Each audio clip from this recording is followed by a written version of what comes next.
Yeah. So this usually goes on your right side. On my right side? Yeah. I And should this- put here, right? Yeah, towards your right, like this. And there's something that I have to hold with my feet as well, no? Yes. And then from there, this Yeah. this thing, you open it like this, comes out, and you have to put it here, making it like this. It's Is so stands, beautiful, man. and this goes here. There's stuff about the thread. handcrafts, right? Yeah. Doing stuff with your hand, and Yeah. I Make a feel thread. like Make a thread like that. And this is actually, this thread has very, we call this khadi. khadi. Khadi. Okay. Right? So the thing is that it has microfibers. It never touches your skin.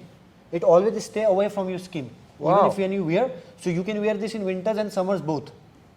Is this what makes the pants that people use here? Is the same fiber?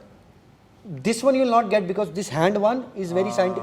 okay. It creates a gap between I get it. your hair and the cloth. Okay. So there is always a layer of air. So you're not feeling the heat. Yeah, and it's never touching your body. So the Okay. chi, the energy of your body is get it. always active. Okay. Because synthetic clothes and all that, they suppress the Yeah, yeah, energy. yeah, yeah. So this I always, get it. you'll feel like very light. Yeah, when it's you're wearing. beautiful. It's beautiful. Yes. I feel like I'm closer to Gandhi now. Yeah, man. There's some stuff that can get you out of the matter, right? Like portals. I was thinking about this when I was coming here because these really old cities can get you on this space, Yeah, right? That you transport yourself through time. there are You know, different like places you like just that. look You can go and meditate on these at these specific spots. Yeah. And these spots are, they have a vibration which will help you in your journey, they say. So a lot of people come and in these caves because senior monks have meditated there. Yeah, imagine, Yogis man. have meditated there. So Imagine the vibe, the aura there is very strong. I can't imagine. I want to be there. You're gonna get me there. Yeah, we'll definitely go, bro. Let's do it. OSS.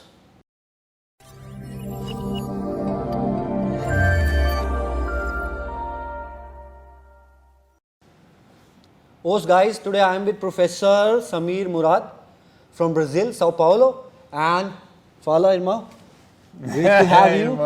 Little bit of Portuguese, that's what I know. yeah. But namaskar, welcome to India.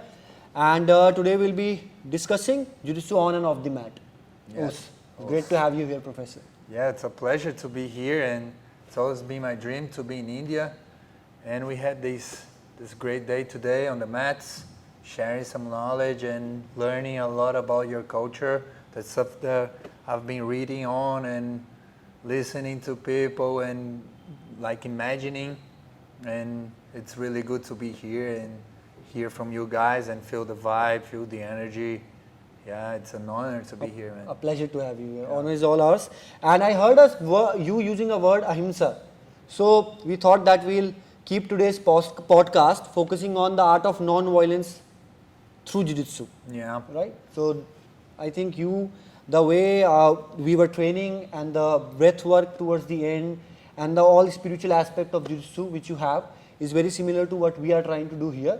So it will be a great podcast moving ahead. And let's get the ball rolling. Yeah, let's do it. Yes, brother. All right. So, Professor, we would like to know a little bit about your experience in Jiu-Jitsu, how it all started, and what is the journey like?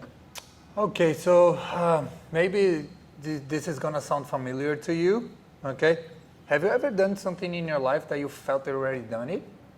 Like, and so I come from a family that we do a lot of sports. You know, my father is really a sportsman, and I've been really into sports since day one in my life. And it was really easy, always really easy for me to understand the dynamics of all the sports. So as a Brazilian, I've been playing football since It's since in the day blood. one. Yeah, it's in the blood. I wanted to be really a football player, and I blamed my father for a long time. I wasn't the next Ronaldinho because my father didn't allow me. Yeah, but since I started developing myself, I got to know about surfing, and surf was something that really connected me to everything that I can possibly imagine. And the culture of surfing in Brazil is really connected, really bonded to jiu-jitsu, right? Right. So yeah, the Gracie family, they have all this surfing culture as well in the background, and yeah, I mean, like I heard of it a lot, seen, but we had this idea of jiu-jitsu. There was a really bad image that the Gracies on the 80s and the 90s Yeah, so left to this society. is between 80s and 90s. Yeah, so they left through society because, okay, so once I understood about jiu-jitsu, I really dove deep in the history. I understood that like it comes from the 20s, 1920s, Yeah, right? yeah. So Helio Gracie was already challenging people since day one and trying to show that jiu-jitsu was the most effective art and doing these demonstrations in public with the TV and all of that. But the idea that we had, that everyone has, and a lot of people still have in Brazil, is the people fighting in the streets, in nightclubs, Yeah. and the beach, and because this was what happened on the 80s, you So know? was it like that jiu-jitsu is done by people who like to fight, or it's Yeah, it so didn't like, have the same image which it has right now? you know, so different.